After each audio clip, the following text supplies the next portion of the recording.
আসসালামু আলাইকুম। বাংলাদেশের নতুন রাজনৈতিক সমীকরণ। জাতীয় নাগরিক পার্টি কি সত্যিই নতুন বিকল্প? বাংলাদেশের রাজনীতিতে দীর্ঘদিন ধরে দুই প্রধান দল আওয়ামী লীগ এবং বিএনপির একাধিপত্য বিরাজ করছে। এমন প্রেক্ষাপটে একটি নতুন রাজনৈতিক শক্তির আত্মপ্রকাশ নিঃসন্দেহে গুরুত্বপূর্ণ।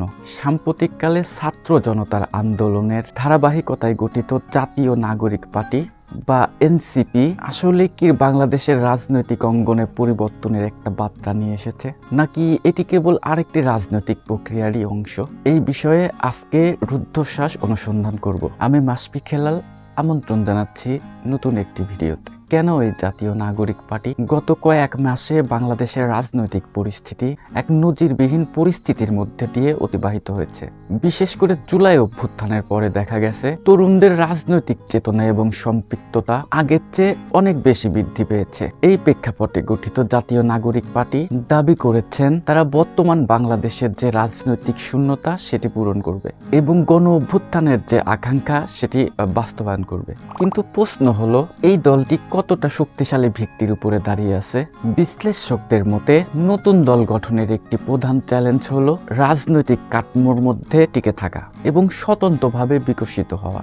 বাংলাদেশের রাজনৈতিক সংস্কৃতি দীর্ঘদিন ধরে দুটি দল কেন্দ্রিক ছিল। সেক্ষেত্রে জাতীয় নাগরিক পার্টি যদি সত্যি বিকল্প একটি দল হতে চায়, তবে তাদের নীতিগত অবস্থান, সংগঠনের শক্তিমত্তা এবং জনগণের আস্থা অর্জন, এই তিনটি বিষয়ে স্পষ্টতা থাকা জরুরি। কখনো কি ভেবে দেখেছি নতুন দলের চ্যালেঞ্জ কি? নাম্বার ওয়ানে থাকা যে চ্যালেঞ্জটি আমি মনে করি সেটি হচ্ছে জনগণের আস্থা। রাজনীতি কখনোই শূন্যতা পছন্দ করে না। সাধারণ জনগণ অনেক ক্ষেত্রেই ঐতিহ্যবাহী দলগুলোর প্রতি এক ধরনের সচেতন নির্ভরশীলতা দেখায়। এই অবস্থায় নতুন দলের প্রতি জনগণের আগ্রহ থাকলেও আস্থার প্রশ্ন থেকে যায়। দ্বিতীয়ত আমি বলবো, রাজনৈতিক দল হিসেবে এই নতুন দলের আত্মপ্রকাশের বৈধতা কতটুকু?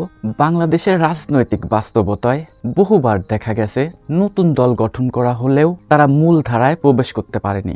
এমনকি বিকল্প ধারার দলগুলোর রাজনৈতিক দীর্ঘস্থায়িত্ব প্রশ্নবিদ্ধ হয়েছে। উদাহরণস্বরূপ বিকল্প ধারা বাংলাদেশ, গণফোরাম, নাগরিক ঐক্য ইত্যাদি। এইসব দলগুলো প্রথমের দিকে প্রচুর আলোচনায় ছিল, কিন্তু বাস্তব তো এটা যে পরবর্তীতে এরা কোনো প্রভাবই ফেলতে পারেনি। জাতীয় নাগরিক পার্টি কি একই পরিণতির শিকার হচ্ছে? তৃতীয়ত আরেকটি বিষয় বেশ গুরুত্বপূর্ণ। এক্ষেত্রে ক্ষমতাশীল এবং বিরোধী দলের প্রতিক্রিয়ার একটি বিষয় বেশ গুরুত্বপূর্ণ। নতুন দল গঠনের ঘোষণার পর থেকেই আওয়ামী লীগ এবং বিএনপির বিভিন্ন নেতাদের বক্তব্যে প্রচন্ড রকমের দ্বিধা লক্ষ্য করা গেছে। বিএনপির একটি অংশ মনে করছে নতুন এই দলটি সরকারের পরিকল্পিত এবং সরকারি প্রকল্পের একটি অংশ। তারা আরো বলেছে যে এটি কিংস পার্টি হতে পারে। অন্যদিকে আওয়ামী লীগ এখন পর্যন্ত এই বিষয়ে কোনো ধরনের প্রতিক্রিয়া জানায়নি। তাহলে তাদের রাজনৈতিক কৌশলগত অবস্থান কি হবে সেটি সময়ই বলে দিবে। চতুর্থ চ্যালেঞ্জ হিসেবে আমি মনে করি এই নতুন দলের তৃণমূল সংগঠনের প্রচুর অভাব। যে কোনো রাজনৈতিক দল টিকে থাকার জন্য তৃণমূল পর্যায়ে শক্তিশালী সংগঠন থাকা আবশ্যক।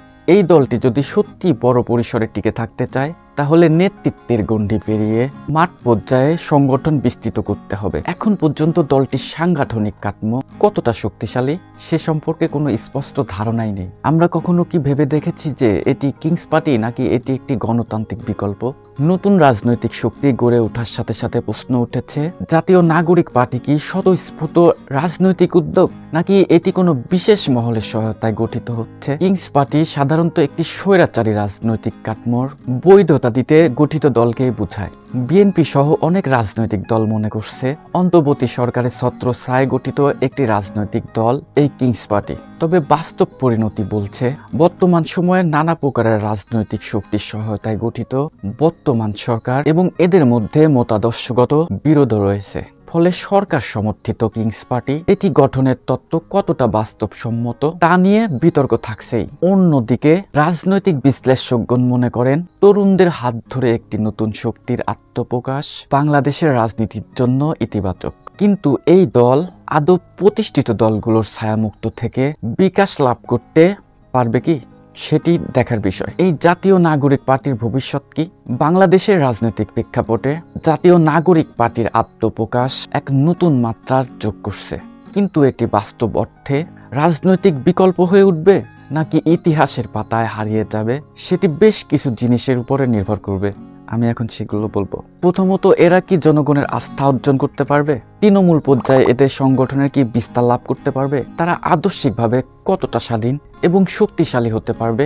নতুন এই দল রাজনৈতিক শূন্যতা কি পূরণ করতে পারবে, নাকি এটি অন্যান্য ক্ষণস্থায়ী দলগুলোর মতো হারিয়ে যাবে, নিঃশেষ হয়ে যাবে? সেটি কিন্তু সময়ই বলে দিবে। তবে নিশ্চিতভাবে বলা যায়, বাংলাদেশের রাজনীতিতে এটি একটি গুরুত্বপূর্ণ সংযোজন এবং ভবিষ্যৎ রাজনীতির সমীকরণে অবশ্যই এই দলটি প্রভাব ফেলতে পারে।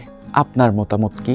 জাতীয় নাগরিক পার্টি কি সত্যিই বাংলাদেশের রাজনীতিতে নতুন এক দিগন্ত খুলবে, নাকি এটি কেবলমাত্র আরেকটি রাজনৈতিক কৌশল? আপনার মতামত জানাতে ভুলবেন না।